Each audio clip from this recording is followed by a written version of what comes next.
Hello friends, આજે આપણે income tax case લો series 2024 ની અંદર સેલેરીડ વ્યક્તિ માટે જરૂરી હોય એવા કેસ લોનું ડિસ્કશન કરવાના છીએ.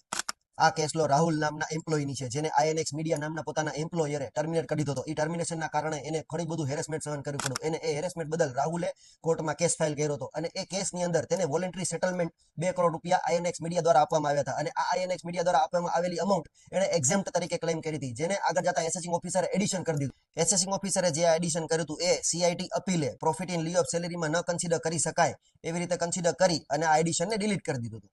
એ સીઆઈટી અપીલના ડિલીશનની સામે એસેસિંગ ઓફિસરે વોલન્ટરી સેપરેશન પ્રોગ્રામ નામના અંદર ઘણા બધા મદ્રાસ હાઈકોર્ટના કેસ લો રિલાય કરીને એમણે આગળ ટ્રિબ્યુનલમાં અપીલ ફાઇલ કરી. પણ આગળ જતા ટ્રિબ્યુનલે એવું એનાલિસિસ કર્યું કે આ વોલન્ટરી સેપરેશન સ્કીમની અંતર્ગત નથી, પણ આ કોર્ટના સેટલમેન્ટ દ્વારા કરવામાં આવેલું છે અને આ વોલન્ટરી પેમેન્ટ કન્સિડર કરી શકાય, જેને પ્રોફિટ એન્ડ લી ઓફ સેલેરી તરીકે ટેક્સ ટ્રીટમેન્ટ આપી ન શકાય. ટ્રિબ્યુનલે દિલ્હી હાઈકોર્ટે અનાઉન્સ કરેલ દીપક વર્માના કેસની રિલાય કર્યો અને કીધું કે આ પર્ટિક્યુલર રિસિપ્ટને કેપિટલ રિસિપ્ટ તરીકે કન્સિડર કરી શકાય, ના કે પ્રોફિટ એન્ડ લી ઓફ સેલેરી કન્સિડર કરવાનું થાય.